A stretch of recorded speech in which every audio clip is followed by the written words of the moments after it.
Steel plant ను లాభాల బాట పట్టించేందుకు ప్రయత్నిస్తున్నామన్నారు కేంద్ర మంత్రులు అశ్విని వైష్ణవ్ కుమారస్వామి.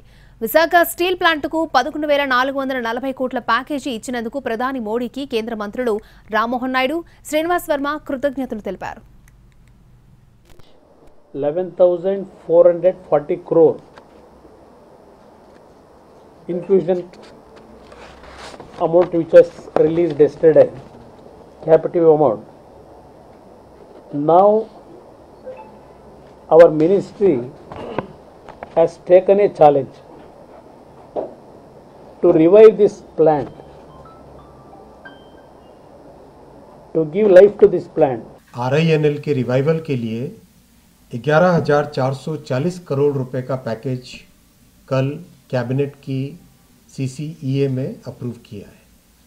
ये बहुत बड़ा एक रिवाइवल पैकेज है. RINL देश के स्टील सेक्टर में एक बहुत इम्पोर्टेंट कंपनी है जो कि आंध्र प्रदेश में स्थापित है और ये यूनिकनेस है इसकी कि ये पोर्ट बेस्ड स्टील प्लांट है.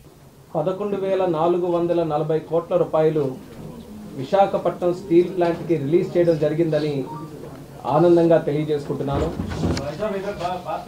విశాఖ ఉక్కు ఆంధ్రుల హక్కు అనే నినాదాన్ని కేంద్ర ప్రభుత్వం అలాగే ముఖ్యంగా ప్రధానమంత్రి నరేంద్ర మోదీ గారు కాపాడినందుకు, గౌరవించినందుకు ఆంధ్రప్రదేశ్ రాష్ట్ర ప్రజల తరపున 5 కోట్ల మంది జనాభా తరపున హృదయపూర్వకమైనటువంటి ధన్యవాదాలు ప్రధానమంత్రి గారికి సందర్భంగా తెలియజేసుకుంటున్నాం. దాదాపు 11,440 కోట్ల రూపాయలు ప్యాకేజీ కేటాయించడాన్ని ఆంధ్రప్రదేశ్ ప్రజలు పెద్ద ఎత్తున స్వాగతిస్తున్నారు. ఏదైతే ఈ నిర్ణయం వెనుక ఆంధ్రప్రదేశ్ ప్రజల యొక్క మనోగతాన్ని అర్థం చేసుకున్నటువంటి ప్రీతమ ప్రధాని నరేంద్ర మోడీ గారు, శ్రీ చంద్రబాబు నాయుడు గారి కృషి కారణంగా ఇది సాధ్యమైంది అనేటువంటి విషయాన్ని తెలియజేస్తున్నారు.